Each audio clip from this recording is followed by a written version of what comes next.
أهل بيت الطاهرين المعصومين خصوصا على سيدنا الغوث الأعظم أما بعد حاضرين مجلس أتداران سيد الشهداء আপনারা বেশ কিছুক্ষণ থেকে এখানে মুহররমের মাজলিসে অংশগ্রহণ করছেন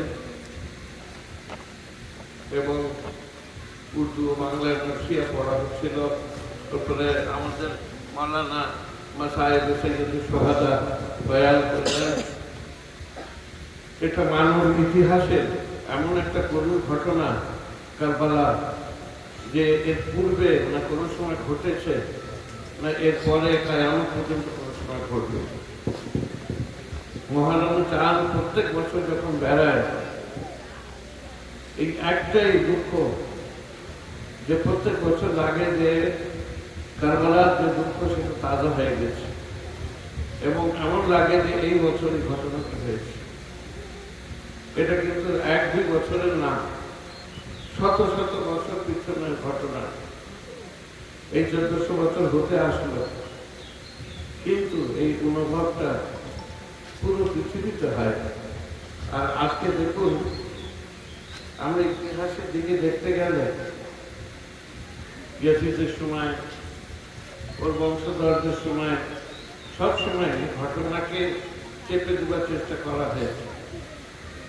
হুসাইনের জিকির করো না, হুসাইনের নাম লিও না, মার্সিয়া পড়ো না, বিভিন্ন যুগে।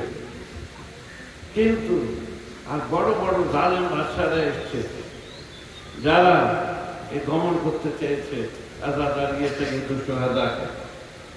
কিন্তু এত যুগ হয়ে গেছে, তারা মরে চলে গেছে পৃথিবী থেকে, তাদের হাড় ভোরের কোনো চিহ্ন নাই আজকে খাবারে।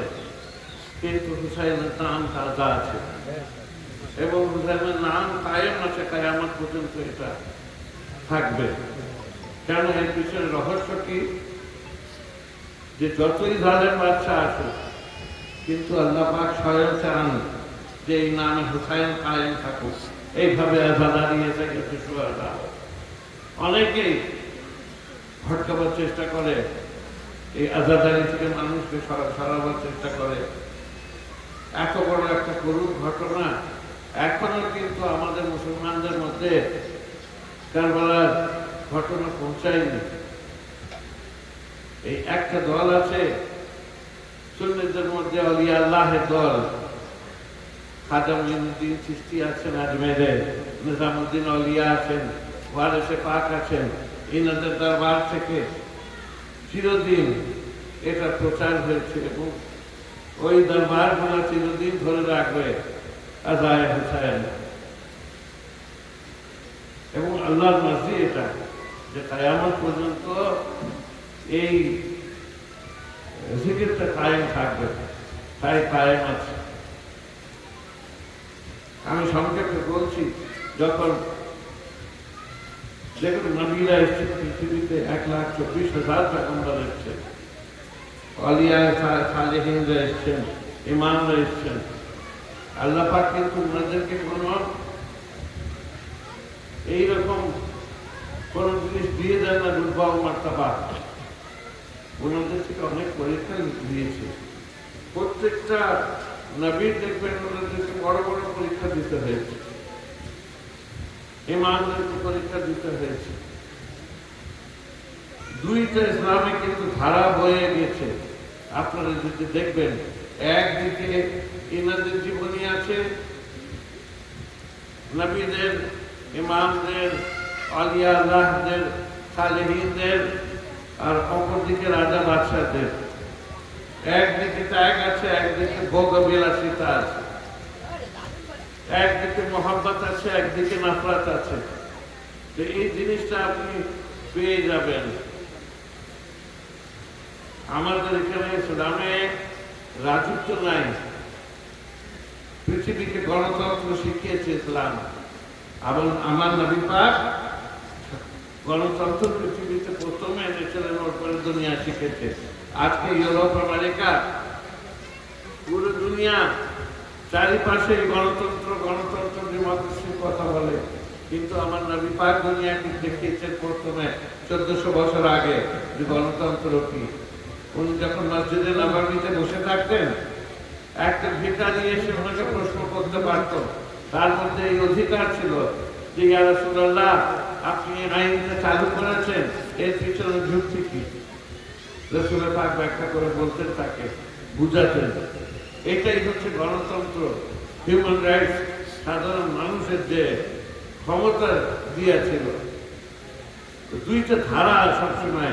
আর আমি যেটা বলছিলাম যে নবীদের থেকে আল্লাহ পাক সবসময় আপনার পরীক্ষা নিয়েছেন। হযরত ইব্রাহিম আলাইহিস সালাম, সব নবী সম্বন্ধে আপনারা জানেন যে ওনাদের পরীক্ষা দিতে হয়েছে। সেইভাবে হযরত ইব্রাহিম আলাইহিস সালাম, ওনাকে বারবার একটা স্বপ্ন আসছে যে ওনার একটা প্রিয় জিনিসকে আল্লাহ পাক চাচ্ছেন কোরবানির জন্য, বলছেন কোরবানি করবার জন্য। তো উনি করলেন কি, উনি উট কোরবানি করলেন, উনি দুম্বা কোরবানি করলেন, এক দুইটা নেই, শত শত আপনার উট কোরবান করলেন, দুম্বা কোরবান করলেন। কিন্তু সেই স্বপ্ন বারবার ওনার কাছে আসে যে তোমার প্রিয় জিনিস কোরবান করো। যত ধরনের জন্তু যেগুলো কোরবান করানো যায়, যেটা জায়েজ আছে আমাদের, সেগুলোকে উনি কোরবান করলেন। আবার সেই স্বপ্ন, তখন উনি বুঝলেন যে এটা জন্তু থেকে হবে না, আমার যে সব থেকে প্রিয় জিনিস, আমার ছেলে ইসমাইলের কোরবানি চাচ্ছে হযরত ইব্রাহিম। এবার দেখুন নবীর পরীক্ষা হচ্ছে, নিজের ছেলের গলায় ছুরি চালানো কম জিনিস। তো উনি বুঝে গেলেন আল্লাহ পাক এটা চান। আমরা তো এই কোরবানিতে খালি গোশ নিয়ে মেতে থাকি, কিন্তু বুঝি না যে কত মহান জিনিস এই কোরবানি, কত মহান জিনিস এটা। তো যাই হোক, সেখানে আপনার নবী পাক বললেন, ওনার আম্মাকে বলতে পারেন না, বললেন একে তৈরি করে দাও ছোট বাচ্চাকে। হযরত ইসমাইলকে জিজ্ঞেস করলেন, উনিও নবী। নবী কিন্তু 40 বছরে হয় না, নবী জন্মগত নবী হয়। সে আদম থেকে নিয়ে হযরত মুহাম্মদ পর্যন্ত আল্লাহ পাক যাকে নবী করেন, তাকে বেছে নেন এবং তাকে জন্মগত সেইভাবে নবী করেন। এই ছোট বাচ্চাকে জিজ্ঞেস করছেন যে তুমি রাজি আছো তোমার গলায় ছুরি চালাবো? হযরত ইসমাইল বলছেন, যদি আল্লাহ পাক খুশি হন তো আমার গলায় ছুরি চালান। আব্বাজান রাজি হয়ে গেলেন, এক কথায় নিয়ে গেলেন। আপনারা জানেন, বাচ্চাদের জন্য বলছি, তো উনি বাপ হয়ে ছেলের গলায় ছুরি চালাবেন কি করে সেটা দেখা যায়। একটা কাপড় বেঁধে নিলেন পট্টি চোখে, এবং যখন ছুরি চালাচ্ছেন, ছুরি চলছে না, বলছেন আমি নবী হয়ে তোমাকে বলছি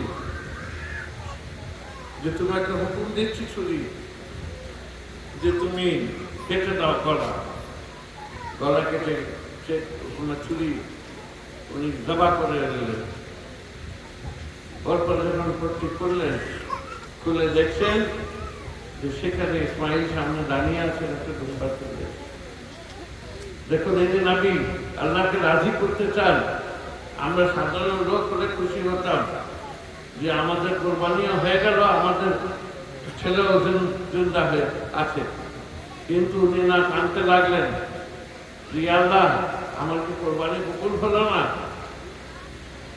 বললেন না, গায়ের থেকে শব্দ আসলো, তোমার কোরবানি কবুল হলো, কিন্তু এটা মোকাম্মল হবে যারা আসছেন তাদের মধ্যে ছাড়া হবে। সেখানে উনি একটা তাফসীরে এরকম পর্যন্ত আছে যে হযরত ইসমাইল ও কাঁদতে লাগলেন যে আল্লাহ, আমার কোরবানি হলো না। তো দুই বাপ বেটাকে, দুই নবীকে আল্লাহ পাক বলেন আকাশের দিকে তাকাও। যখন আমরা তাকালেন তো কারবালার ঘটনা দেখানো হলো যে তোমাদের কোরবানি মুকাম্মল হবে, তোমারই বংশধর কারবালায় এইভাবে শহীদ হবে। আর যেখানে 23 পারায় কোরআনে এটার বর্ণনা আছে, হযরত ইব্রাহিমের কোরবানি আর হযরত ইসমাইলের, সেখানে কোরআন এটা বলে ওর পরে বলছে وَفَدَيْنَاهُ بِذِبْحٍ عَظِيمٍ وَتَرَكْنَا عَلَيْهِ فِي الْآخِرِينَ سَلَامٌ عَلَى إِبْرَاهِيمَ।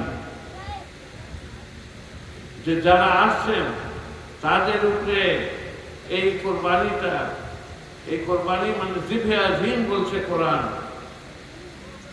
ছাড়া হলো এবং তোমার উপরে সালাম হোক ইব্রাহিম, অর্থাৎ তোমার কোরবানি কবুল হলো ইব্রাহিম।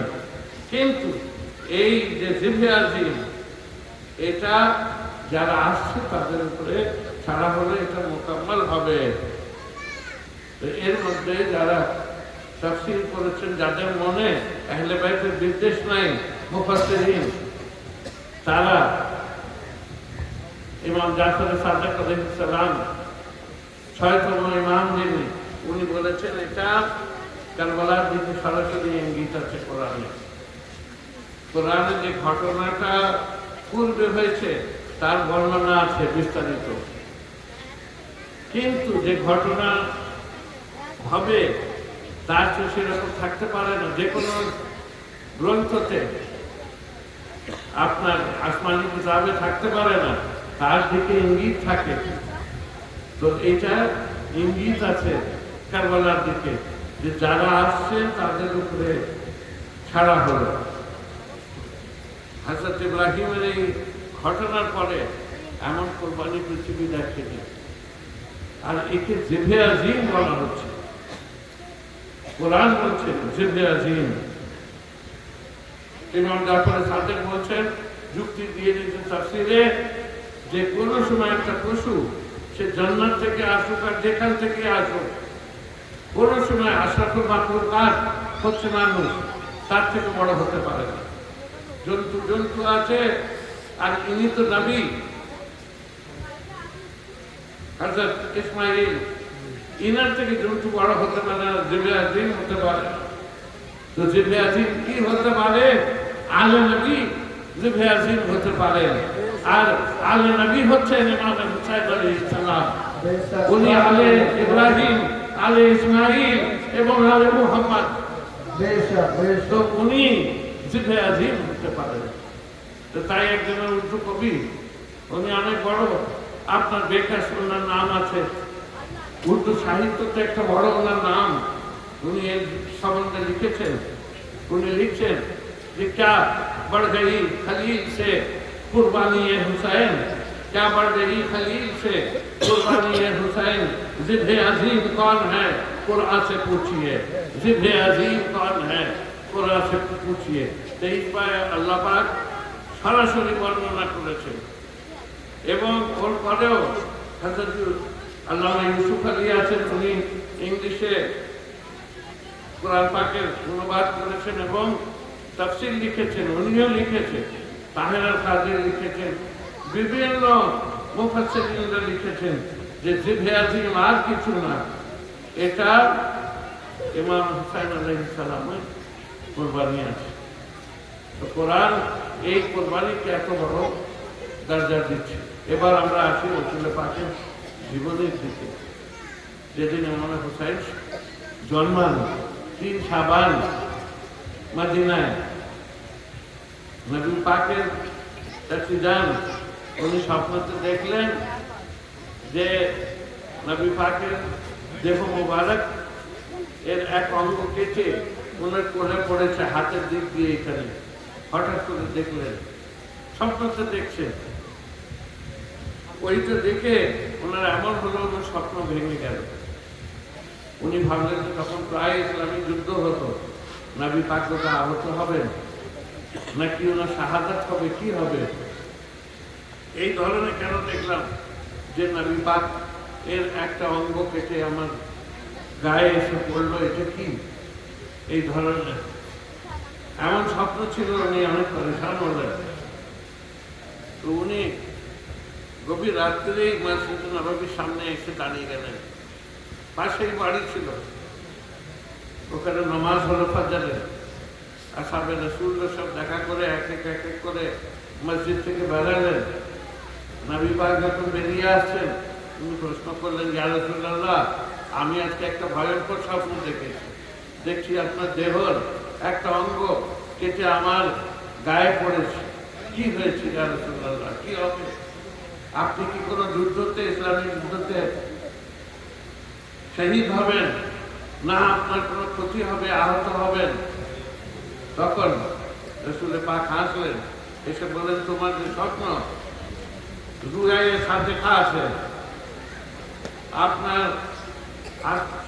সত্যি যেটা স্বপ্ন দেখেছ সেটা হবে। উনি চেহারার দিকে তাকাতে লাগলেন, যে হুজুর হাসছেন এরকম বলছেন। উনি বললেন যে তুমি যেটা দেখেছো, আজকে আমার বেটি ফাতেমা তুজারা সালামুল্লাহ আলাইহা, ওনার জন্য বললেন যে বেটি ফাতেমার বাড়িতে আজকে সন্তান হবে এবং সে আমার দেহের টুকরা হবে। উনি আসবার আগে বলে দিয়েছেন যে আমার দেহের একটা অঙ্গ হচ্ছে। তো উনি ওনার গায়ে এসে পড়লেন, মানে ওনার কোলে লালন পালন হয়েছিল ইমাম হুসাইনের, সেটা আল্লাহ পাক সেভাবে দেখাচ্ছেন। এবং উনি বললেন, হুসাইন মিন্নি ওয়া আনা মিনাল হুসাইন, যে আমি হুসাইন থেকে, হুসাইন আমার থেকে এবং আমি হুসাইন থেকে। আসহাবে কিরামরা বুঝতে পারতেন না, নানা থেকে তো নাতি হয়, উনি নবী আছেন। কিন্তু 61 হিজরির পরে বুঝলেন যে হযরত মুহাম্মদ হুসাইন থেকে কিভাবে যে ওনার দ্বীনকে বাঁচালেন, তাহাফুজ করলেন, ইসলামকে কিয়ামত পর্যন্ত কায়েম রাখলেন নিজের রক্ত দিয়ে, ইমাম হুসাইন আলাইহিস সালাম। তো যখন ওই 3 শাবানে জন্মালেন ইমাম হুসাইন, ওনার চাচি যান ওনাকে কোলে নিয়ে আসলেন ইমাম হুসাইনকে রাসূল পাকের কাছে, যে আপনার ছোট দরিদ্র জন্মিয়েছে, ছোট দরিদ্র জন্মিয়েছে, একে দেখুন। উনি নিয়ে আসছেন যেটা স্বপ্নতে দেখেছেন। ইমাম হুসাইনকে নিজের কোলে নিয়ে নিলেন, রাসূলুল্লাহ আদর করতে লাগলেন। মা উম্মে সালমা একটা হাদিসের বইয়ে এসে বর্ণনা করছেন যে উনি সেখানে ছিলেন। উনি বললেন, আমি কোনো কাজে অন্য পাশের ঘরে গেলাম, ওর পরে যখন আমি ফিরেছি দেখলাম নবী এত খুশ ছিলেন, সন্তুষ্ট ছিলেন হুসাইনকে নিয়ে, এত আনন্দ করছিলেন। কিন্তু আমি যখন আসলাম সে ঘাবড়িয়ে গেলাম, জি এই কি ব্যাপার? আমি বললাম, ইয়া রাসূলুল্লাহ আপনি এত কাঁদছেন কেন? তো উনি বললেন,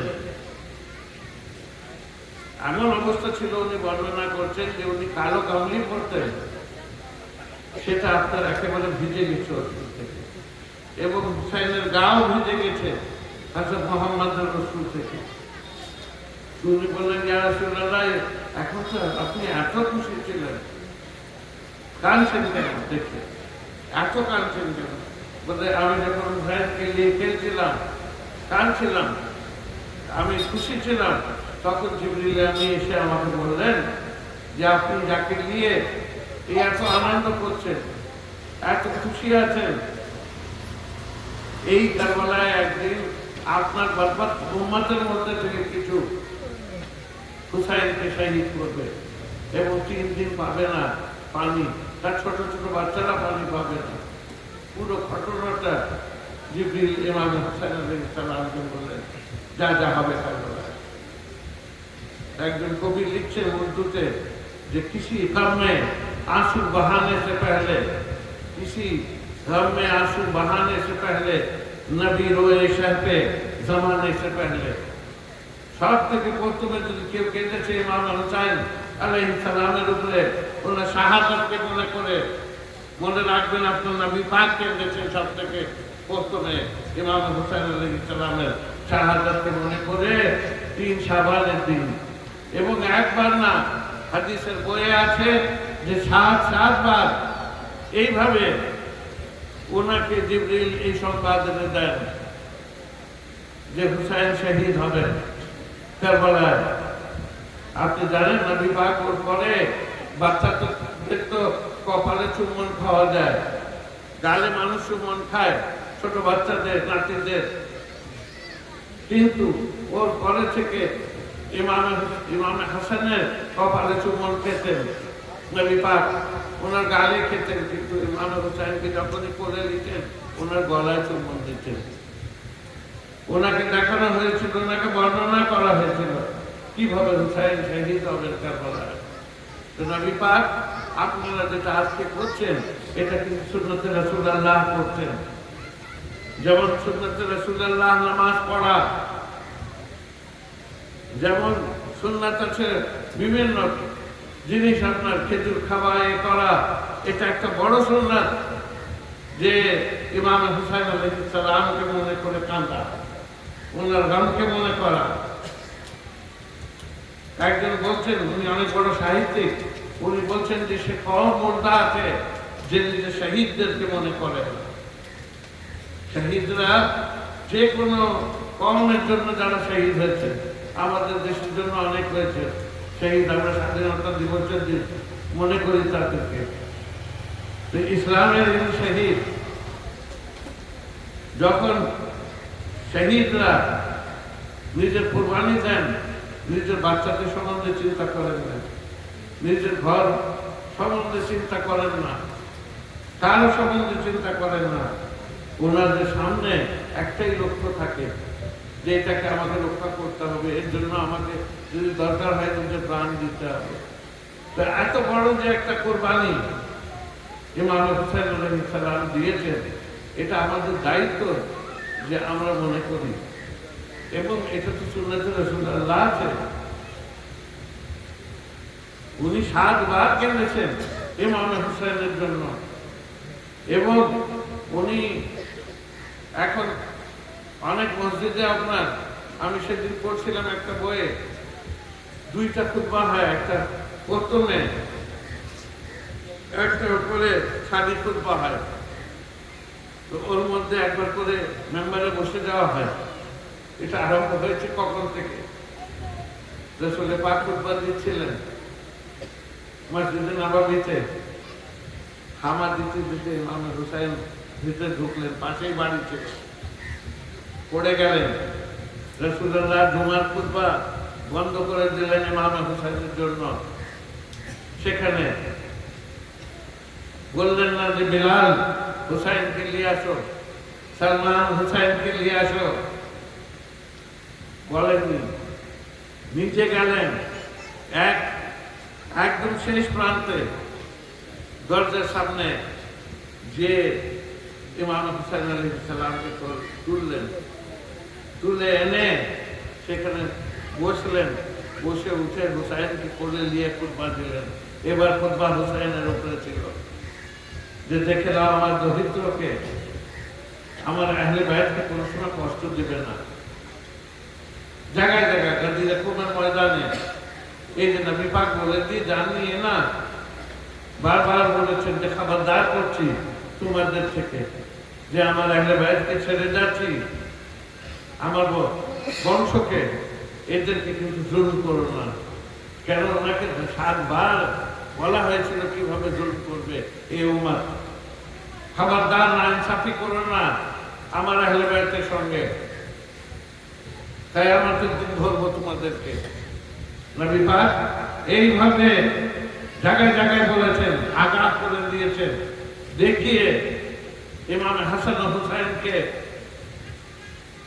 যে আমার এই আহলে বায়তকে কোনো সময় অন্যায় করো না। এবং শেষ খুতবা, যেটা সব থেকে বড় খুতবা গাজী রকমের ময়দানে, সেখানে উনি নবী পাক বললেন, ইন্নী তারিকুম ফিকুম সাকালাইন কিতাবুল্লাহ ওয়া ইতরাতি ওয়া আহলে বাইতি, যে আমি তোমাদের মধ্যে 2টা ভারী জিনিস ছেড়ে যাচ্ছি। কি? এক কিতাবুল্লাহ, আর দ্বিতীয় হচ্ছেন আমার ইতরাত, আমার আহলে বাইত। এদেরকে কোনো সময় ছাড়বে না। যদি কেউ কোরআনকে ধরে নিল, আহলে বায়তকে ছেড়ে দিল, পথভ্রষ্ট হয়ে যাবে। যদি আহলে বায়তকে ধরে নিল, কোরআনকে ছেড়ে দিল, পথভ্রষ্ট হবে।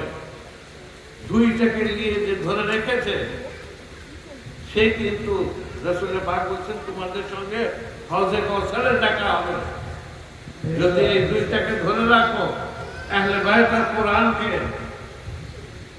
তো আমার সঙ্গে হজে কাউসারে দেখা হবে। এইভাবে তো কত গুরুত্বপূর্ণ চিন্তা করে দেখেন আহলে বাইত মুহাম্মদ। আপনারা একবার শুকর আদা করবেন যে অনেকেই মানুষ জানে না, কালমা পড়ে নবী কিন্তু আহলে বাইত সম্বন্ধে জানে না, ওনাদের গুরুত্ব জানে না। একজন কবি লিখেছেন যে कलमा नहीं पढ़ेंगे रसूल अनाम का, कलमा नहीं पढ़ेंगे रसूल अनाम का और काटेंगे सर हुसैन अलैहिस्सलाम। नबी पाक कलमा पढ़বে আর ওনার নওয়াসার গলায় ছুরি চালাবে। তো আহলে বাইতের সম্বন্ধে বারবার দেখিয়েছেন হিন্দি তারিখ মুফিদ মুস্তাকিল কিতাবুল্লাহ ওয়া ইত্তাতি ওয়া আহলে বাইতি। যে আমি দুইটা ভারী জিনিস তোমাদের মধ্যে ছেড়ে যাচ্ছি, এক কিতাবুল্লাহ, দ্বিতীয় আমার ইতরাত। নবী পাক আপনারা জানেন ছোট ছোট বাচ্চারা আছে এদের মধ্যে বলছি যে মসজিদে নববীতে অন্য কারো শরফ হাসিল হয়নি, কিন্তু এটা কোন সাহাবীকে কাউকে না, নবী পাকের স্কন্ধে চাপবার সেভাবে উনি যখন মসজিদে নববীতে থাকতেন ঈদের দিন বললেন যে না না সব মদিনার বাচ্চাদের ঘোড়া পেয়েছে, এরা উট নিয়ে ঘুরছে উঠে চেপে, কিন্তু আমরা দুই ভাই আমাদের কাছে নাই। কাঁদতে লাগলেন হাসান হুসাইন, নিজের জুলফ মোবারক খুলে দিলেন ঈদের দিন মসজিদে নববীতে, এবং একদিকে হুসাইন চাপালেন, একদিকে ইমামে হাসানকে চাপালেন আলাইহিসসালামকে, এবং সেখানে ঘোড়া হয়ে ঘুরতে লাগলেন। হযরত উমর রাদিয়াল্লাহু তাআলা আনহু আসলেন, এসে দেখে বললেন যে হুসাইন কিছুক্ষণ আগে তোমাকে দেখলাম কাঁদছিলে তুমি, যে সব মদিনার বাচ্চারা উট পেয়েছে ঘোড়া পেয়েছে, কিন্তু তোমাদের কোনো সওয়ারি ছিল না, তোমাদের কত উত্তম সওয়ারি বলা ছিল। রাসূল পাক বলছেন যে উমর তুমি খালি সওয়ারি দেখছো, কিন্তু দেখো এই দুইটা সওয়ার যারা আমার স্কন্ধে আজকে আছে তারাও সেই রকম উত্তম। সুবহানাল্লাহ সুবহানাল্লাহ, নারায়ে রিসালাত নারায়ে রিসালাত, হুসাইনিয়াত হুসাইনিয়াত জিন্দাবাদ। কি এই যে দুই ভাই ছিলেন ইমাম হাসান ও হুসাইন, এর থেকে বেশি রাসূলের পাকের সিরাত যদি দেখেন, ওনার সিরাতের বইগুলো দেখেন, আপনি ওনার জীবনী দেখেন, এর থেকে ওনাদের থেকে বেশি কেউ আদর পেয়েছে? এই রানা বলে না, উনি জানতেন যে ওনার দিনকে কায়েম রাখবেন এই দুই না ভাষা। আর এটা আমাদের বংশ চলে, আমাদের অলাদ থেকে। এই প্রশ্নগুলো অনেক সময় করে বসে যে কি করে ওনার তো কোনো নবী পাকের ছেলে জীবিত ছিল না, নবী পাকের কোনো ছেলে জীবিত ছিল না, তিনজন আমার সামনে দুনিয়া থেকে তশরিফ নিয়ে গেলেন, ওনার আবার বংশ কি করে চলছে, সৈয়দ কি করে, কিন্তু জানে না।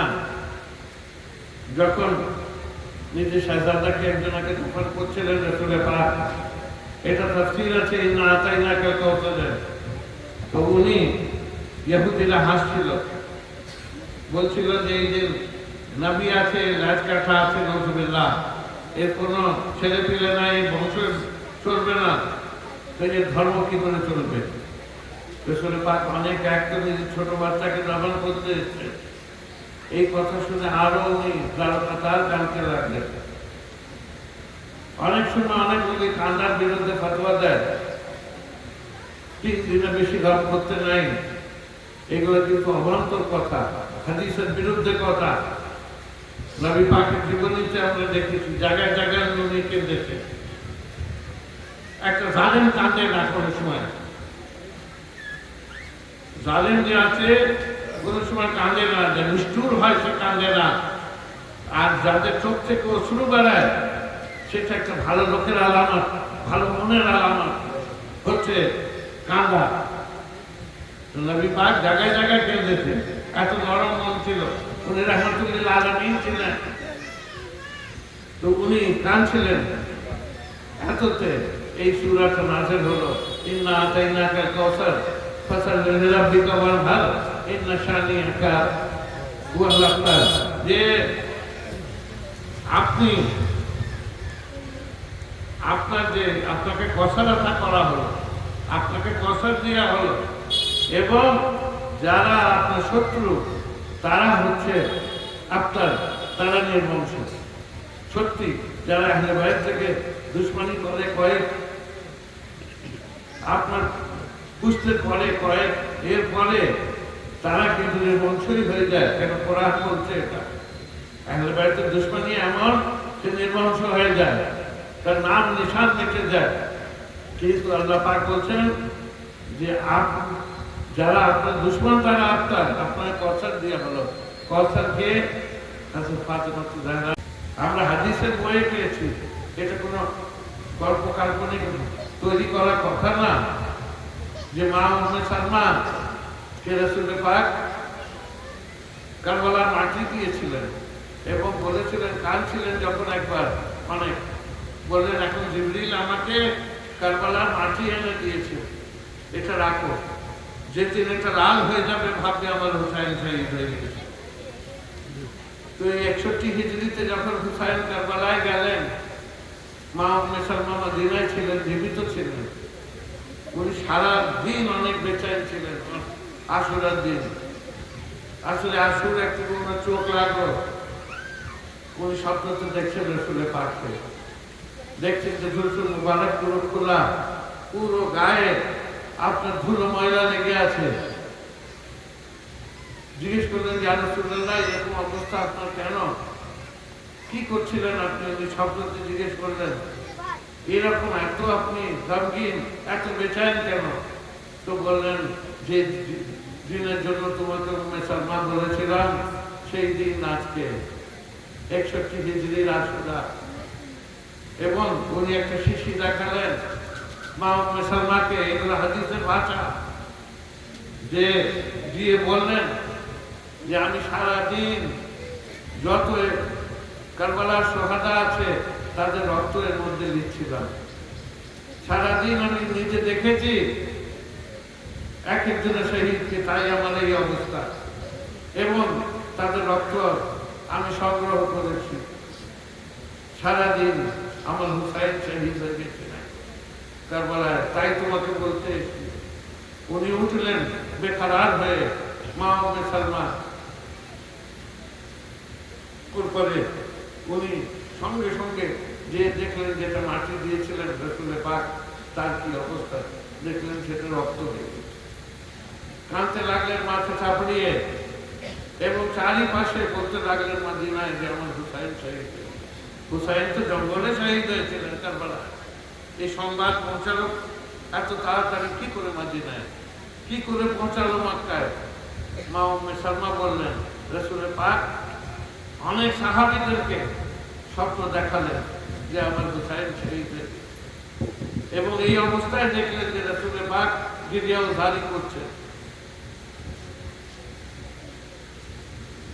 মক্কা শরীফে হিলাফে কাবার উপরে জিন্নাতরা লিখে দিল, কুতিলাল হুসাইন বে কারবালা। সকালে এসে দেখতে যে কাবার হিলাফের উপরে লেখা আছে যে কুতিলাল হুসাইন বে কারবালা, যে কারবালায় ইমাম হুসাইন শহীদ হয়ে গেছে।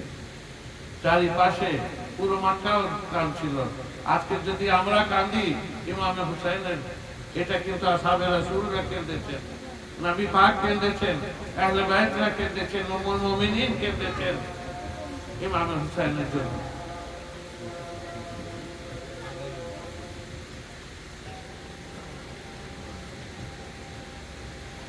এই আপনারা সবসময় আমাদের খানকাহে যে রিবায়ত আছে যে এই আজান যখন হয় নামাজের সবসময় এর কিন্তু এহতেরাম করবেন।